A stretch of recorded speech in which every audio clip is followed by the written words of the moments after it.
All right, Jay Costa, head coach at Monroe Central, entering your 50th year of coaching. Is that right? That's correct, Rob. Yeah, 50 years. 3 as an assistant.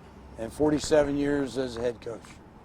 What's kept you going? This is great. Well, it keeps you young. Being around young people, I think really does help keep you young, and it's been great. And you kind of look back and say how did I do it for that many years? But every year's a different challenge, and you kind of work to meet those challenges year after year, and it goes by pretty quickly. Well, how about this year? Going into this year, how do you build off of what you guys did last year? Moving forward here towards 2017. Well, we're coming off a terrible year. In fact, it's the worst year we ever had, and I think it was a combination of things. Our numbers have been down over the last 4 years. We had 4 years ago 30 players out, and then we went to 23, then to 28. Last year we had 24. We ended the season dressing about 19 or 20 kids. So our numbers have been down. We hope that gets on the upswing and we start to get some bigger numbers, because that helps. But it's just something. Defensively, we didn't do the things that we normally do defensively, and offensively we showed some signs of moving the football at times, but not consistent enough. So put those two things together, and and we played an awfully tough schedule last year. Our schedule was brutal. I mean, you go right down through it. There's a lot of good football teams on there. They're playoff teams and outstanding football teams. So I think that put the two together, and so we got our work cut out for us. Hopefully we can get back to where we were. Do you feel like you've had the off season? Do you have things in place to improve going into this season now? Well, we been in the weight room like everybody else, at least 3 days a week, and same thing in the summer. But naturally, you'd like to have more kids in there than probably what we've had. And again, with numbers being low, you only have so many. And of course, you go through that thing in the spring sports. They're either involved in baseball or track, or when they're involved in basketball, then it takes them out of the weight room. But it's just one of those things, and everybody has to deal with that. So hopefully we can put things back together. Well, first to start on offense, what are some of the guys you're looking to step forward to have some experience? And we'll start at quarterback. Where are you looking at that position? Well, we lost our quarterback who played there in that position the last 3 years, Jared Hooper. So this year it looks like Ryan LaFolla will step in and take that spot. Ryan has no experience as a quarterback. He's an outstanding athlete. He did a tremendous job for us last year as a wide receiver. Had a number of catches, probably right up in there with the best of them in the Valley. And, he's just an all-around good athlete. So in small number schools, you probably try to put your best athlete in that position, because he's going to handle the ball a lot and try to make things happen. So Ryan's going to line up.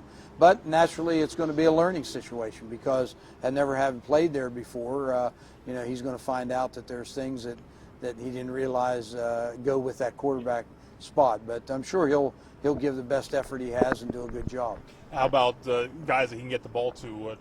Any guys back with some experience for you there? Well, that's probably the area of concern more than anything else, is our skill positions, because we not only lost Jarrett, but we lost Trey Duffy, who was a wide receiver. We lost Bobby O'Donnell, who was a wide receiver / running back.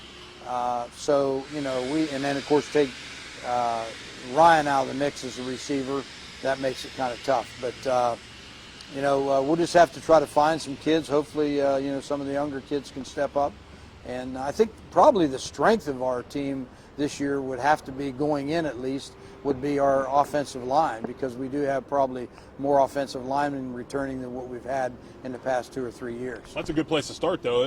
If the line's not good, the skill may not matter too much anyway, right? Exactly, yeah. It's nice to have a little bit of both, but we're kind of looking for big things out of our linemen this year.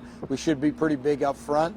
Again, with low numbers, hopefully we can keep everybody healthy, because you get an injury here and an injury there, it can change the whole complexion of things. So, we got several people back on that offensive line, starting with Alex Webb, who was a TV9, a Big 22 player last year, and a finalist in the lineman category.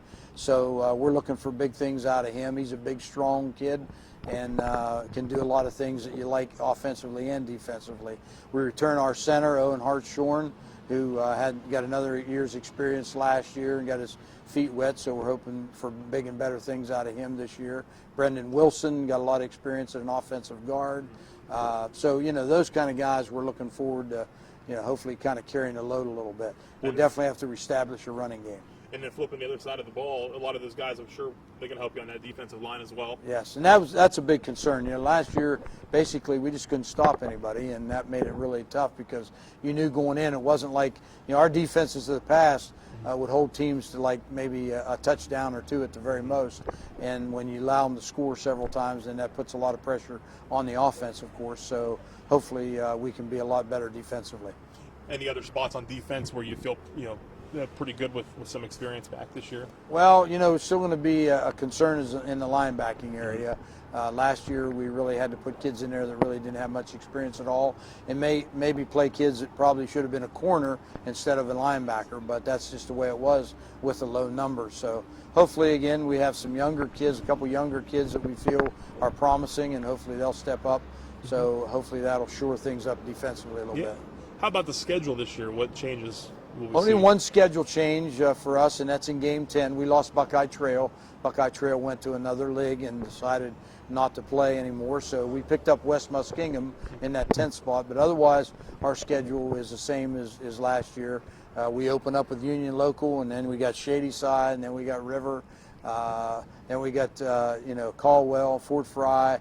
You look right down the and then Shenandoah, Magnolia, Barnesville. It's a pretty tough schedule. You guys certainly be tested, but I'm sure you like it that way, right? That's the way. Yeah, you want to. I've always told our kids you want to play good people because it challenges you every single week, and that's exactly what we're faced with.